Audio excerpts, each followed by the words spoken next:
Ancient Persia shimmered with beauty. Palaces gleamed with golden splendor. Gardens overflowed with vibrant colors and exotic fragrances. It was a land of grandeur and opulence, where every corner spoke of history and majesty. In this magnificent land lived a young woman named Esther. Esther was an orphan, having lost her parents at a tender age. She was raised by her cousin Mordecai, who took her in as his own daughter. Mordecai was a wise and good man, known for his kindness and integrity. He loved Esther deeply, nurturing her with the care and affection of a father. Esther grew up to be a lovely young woman. She had a good heart, full of compassion and kindness, which endeared her to everyone she met. One day the king of Persia, Xerxes, sought a new queen to share his throne and his life. He had banished his first wife Vashti after she defied his command, creating a vacancy in the royal court. Esther was brought to the palace, a place she had never imagined she would see. She was among many young women, all brought to the palace to vie for the king's favor. They were all competing for the king's attention, each hoping to be chosen as the new queen. Xerxes was immediately drawn to Esther's beauty, but it was her kindness and gentle spirit that truly captivated him. He chose her to be his queen, and Esther's life changed forever.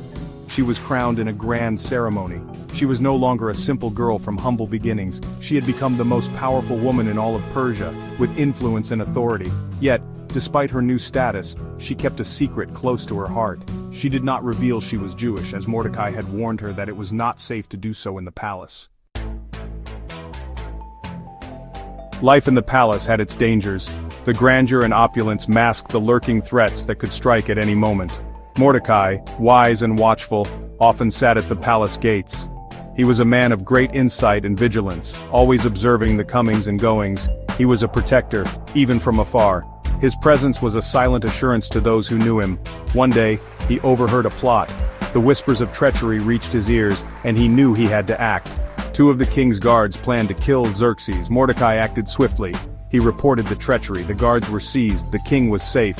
His quick thinking saved the kingdom from chaos. Xerxes, unaware of Mordecai's heroism, elevated Haman.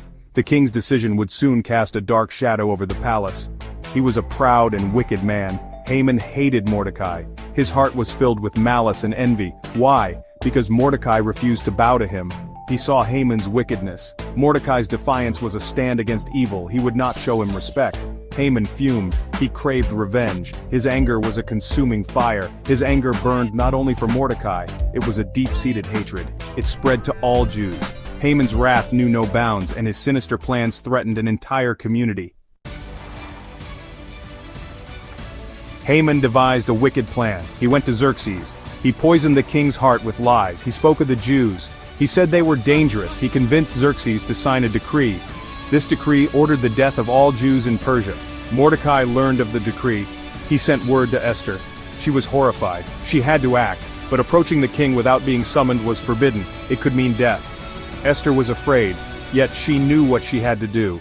She would risk her life for her people.